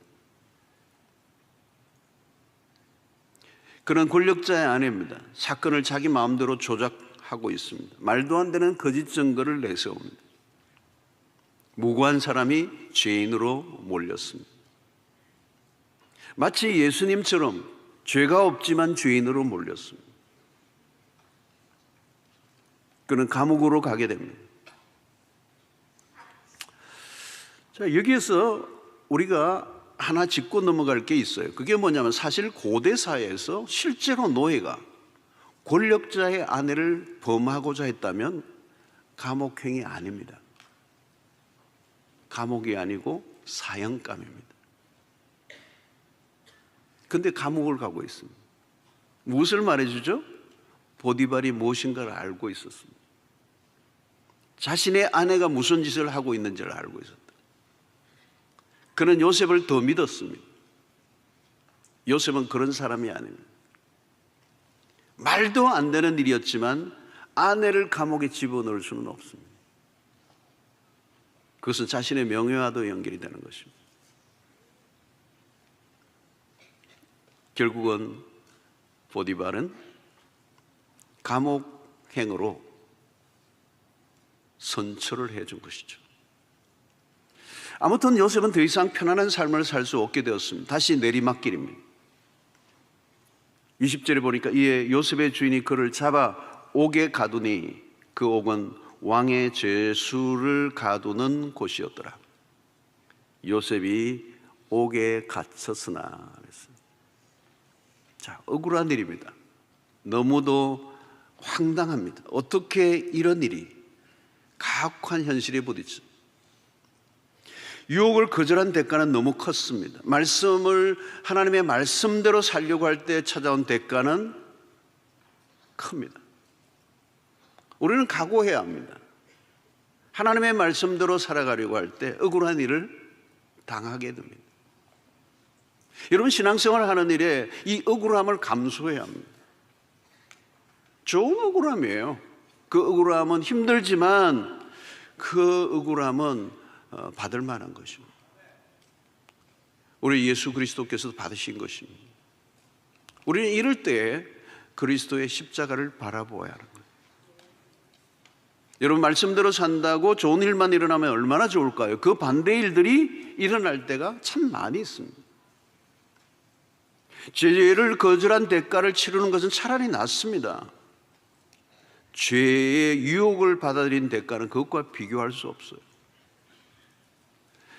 기억하십시오. 여러분, 유혹으로부터 자신을 지켜낸 것에 대한 보상은 당장 보이지 않습니다. 순결을 지키고 치는 대가는 큽니다. 너무 힘든 현실이 다가왔습니다. 하나님은 그것을 알고 계십니다. 내가 잘못한 것도 없는데 고난을 당할 때가 있습니다. 하나님의 말씀대로 살려고 했는데 삶이 더 어려워질 때가 있습니다. 여러분, 세상이 참 악합니다. 착한 사람들에게 나쁜 일이 많이 일어납니다. 왜요? 세상이 악하기 때문에.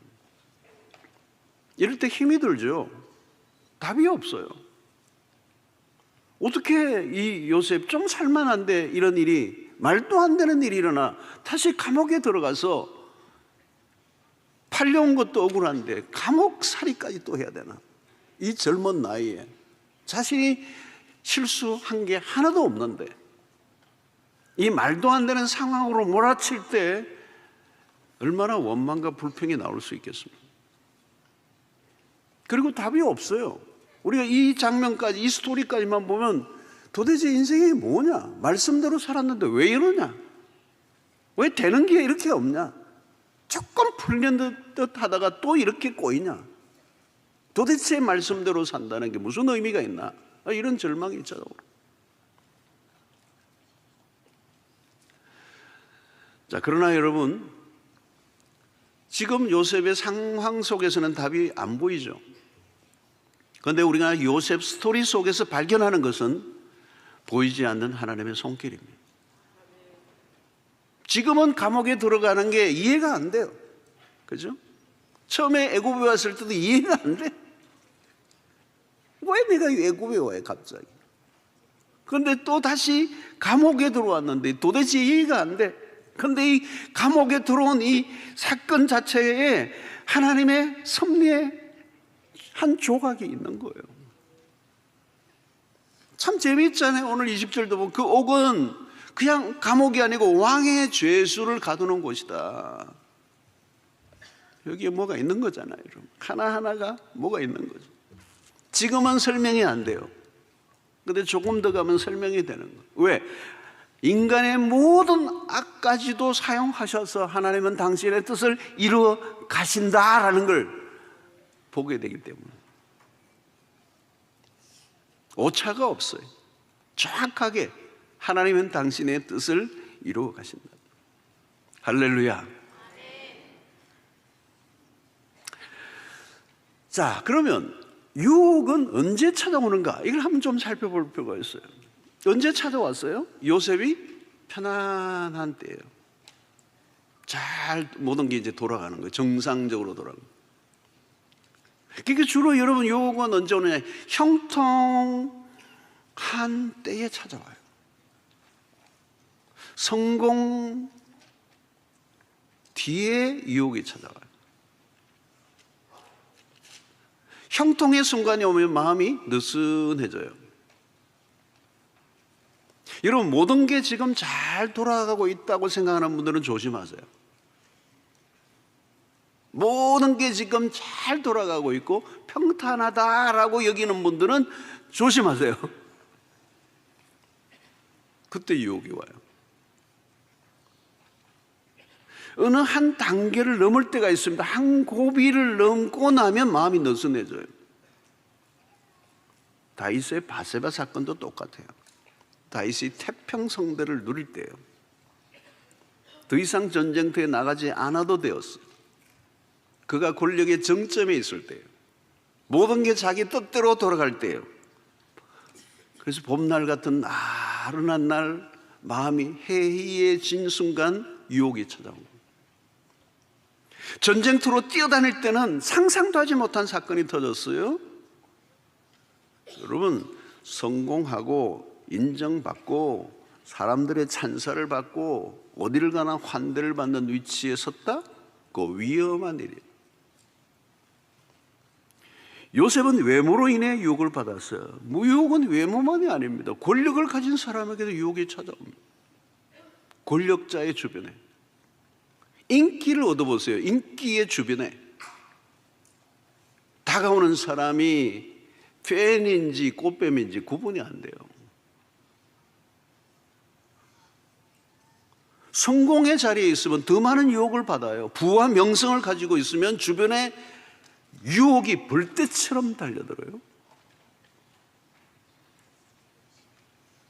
마귀는 우리의 아킬레스건을 알고 있어요. 요셉은 무엇보다도 젊고 멋진 남자입니다. 흠잡을 데가 없어 보입니다. 바라만 봐도 미소를 띠게 합니다. 타인의 시선을 사로잡을 만큼 매력적입니다. attractive라고 하는 이 단어는 굉장히 굉장한 단어예요. 마법과 같은 거거든요. 걸려들면 꼼짝 못하는 거예요. 요셉이 주인의 인정을 받고 모든 걸 위임받았다는 건 성공적인 것입니다. 그 순간 찾아온 거예요. 번영의 뒤에 유혹이 찾아옵니다. 성공은 유혹에 취약해집니다. 우리 사회가 빠르게 지금 성장을 해왔습니다. 한국의 경제적 번영은 세계가 놀랄 정도예요. 우리가 믿어지지 않을 만큼 비약적 성장을 했습니다. 여러분, 새벽부터 일어나 치열한 땀을 흘릴 때는 죄 지을 시간이 없었어요.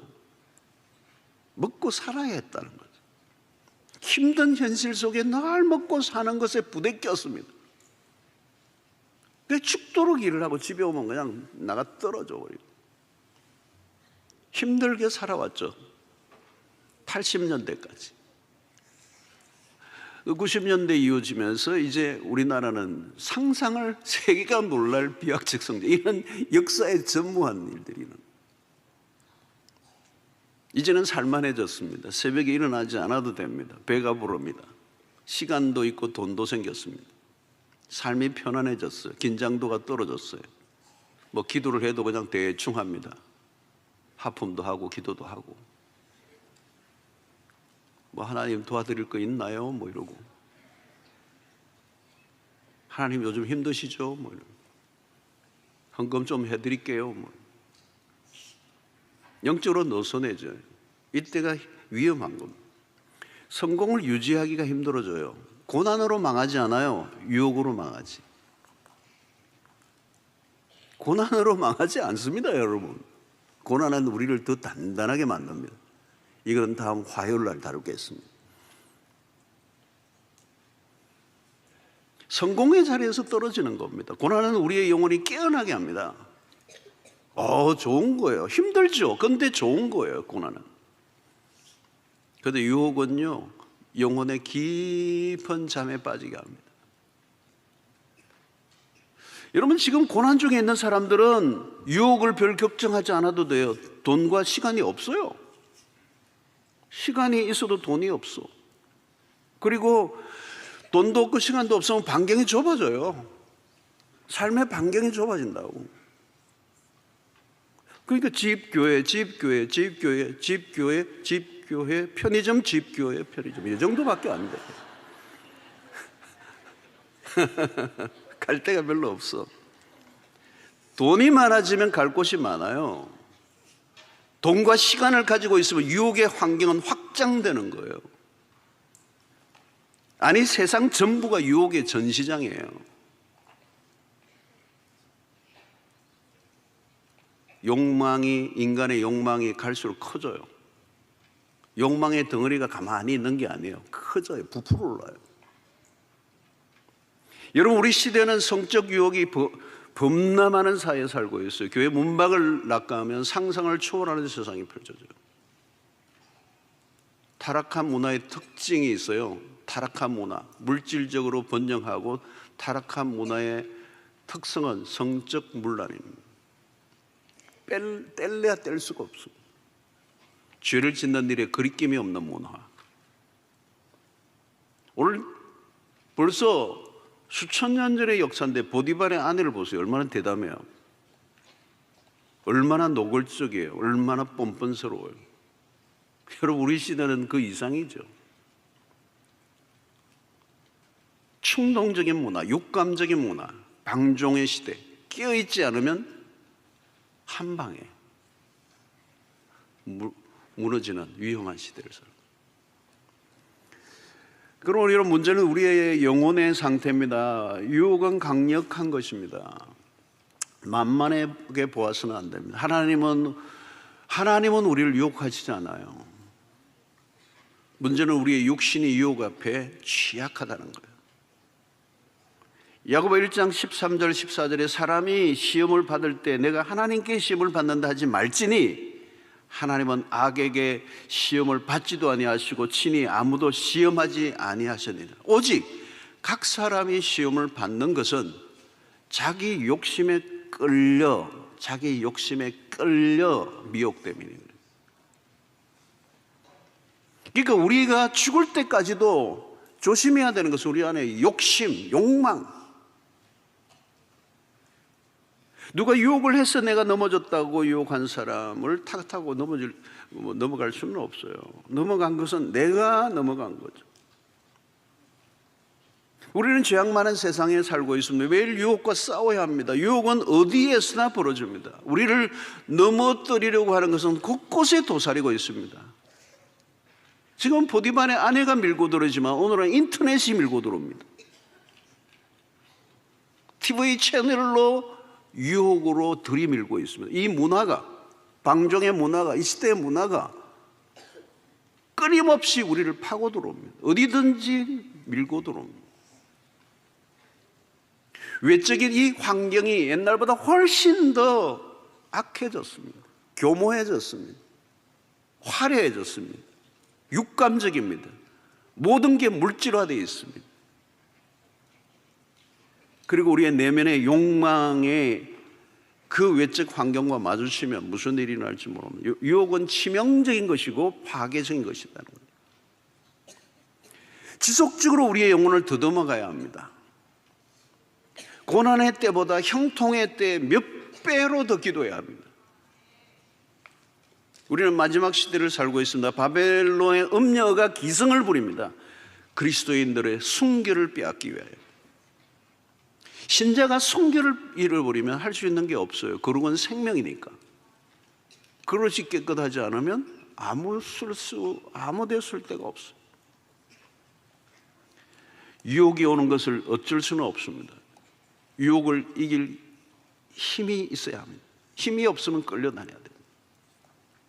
우리의 힘만으로는 이길 수 없습니다. 유혹을 이길 힘을 기르는 것은 우리 안에 있는 게 아니라 하나님으로부터 오는 것입니다. 하나님의 은혜가 필요합니다. 여러분, 이것은 머리로 되는 게 아니에요. 머리로 되는 게 다 알아요. 근데 넘어져요. 뻔히 아는데 넘어져요. 왜요? 우리의 힘으로 할 수 있는 게 아니라 하나님이 이기게 해주셔야 이기는 거예요. 그러니까 우리는 하나님에게 사로잡혀 살아야 된다는 거죠. 그러니까 하나님과 나와의 관계가 모든 걸 결정하는 거예요. 내가 하나님과의 관계가 더 깊고 그 안에서 만족과 기쁨을 맛보는 이게 없으면 다른 것에 만족을 추구할 수밖에 없는 거죠. 예배의 기쁨이 이 세상의 어떤 기쁨보다 커야, 그죠? 말씀의 즐거움이 이 세상의 물질이 주는 기쁨보다 더 커지지 않으면 당해낼 수가 없는 거예요. 주님 안에서의 만족과 기쁨을 누리는 이게 없으면 불가능한 거잖아요. 우리는 특세에 여러분들 이렇게 새벽에 나와서 이렇게 많은 성도들이 이렇게 나오셔서 말씀을 듣고 기도하고 이게 얼마나 놀라운 축복인지.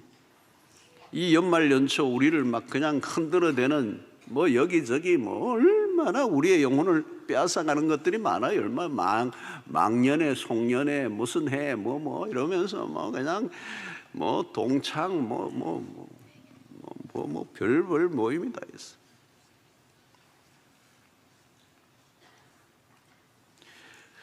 여러분, 유혹 앞에 잘난 사람도 없고 자신감을 가질 사람도 없습니다. 우리는 순간순간 하나님을 의지해야 합니다. 겸손해야 합니다. 하나님이 지금까지도 우리를 도우셔서 보호해 주셔서 우리가 여기까지 왔지 우리 힘으로 온 게 아닙니다. 순간순간 하나님이 우리를 지켜주셔서 우리가 여기 있는 거예요. 늘 엎드려서 납작 엎드려서 하나님 나를 도와주세요. 새벽마다 매일매일 하나님 앞에 주여 도우십시오. 긍휼히 여기십시오. 불쌍히 여겨주십시오. 마귀는 가만히 두지 않아요. 여러분 깨어 있어야 되는 거예요. 깨어 있을 때 여호와의 목전에 내가 있다는 걸 알게 되는 거잖아요. 그 하나님의 그 시선을 내가 인식하게 된다는 거예요. 그 하나님을 무시하지 않고 하나님을 그 존중히 여기고 경배하며 사는 거잖아요. 어제 승리했다고 오늘 안심할 수 없는 거예요. 매 순간 언제까지요? 죽을 때까지 유혹이 와요. 죽기 직전까지도 와요. 우리는 하나님의 은혜가 필요한 사람입니다. 은혜를 구하셔야 합니다. 은혜의 자리로 가셔야 되고, 천하 모든 게에서도 예배를 빼먹으면 안 되고, 천하 무슨 일이 있어도 사랑방 모임을 중요하게 여기고, 여러분 사랑방이 얼마나 중요해요? 함께 있어야 돼요. 여러분 외롭게 있으면 안 돼요. 요즘은 홀로 있는 것을 너무 미워해. 1인 가족이 여러분 한국 대한민국의 거의 절반이래요. 절반. 지금은 홀로 있는 사람이 그렇게 많아졌어요. 뭐 어쩔 수 없이 그렇게 되신 분은 할 수 없지만, 그럼에도 불구하고 하나님의 공동체 안으로 들어오셔야 돼요. 여호와의 목전에서 이 어려운 시대에 유혹에서 승리하시고, 하나님 앞에 거룩하고 순결한 신부의 영성을 가지고 서 있을 때 하나님의 백성들에게만 주시는 그 기쁨과 또 만족과 또 위로가 있을 줄로 믿습니다. 말씀대로 산다는 거 힘든 일이지만 하나님이 반드시 보상해 주실 줄로 믿습니다.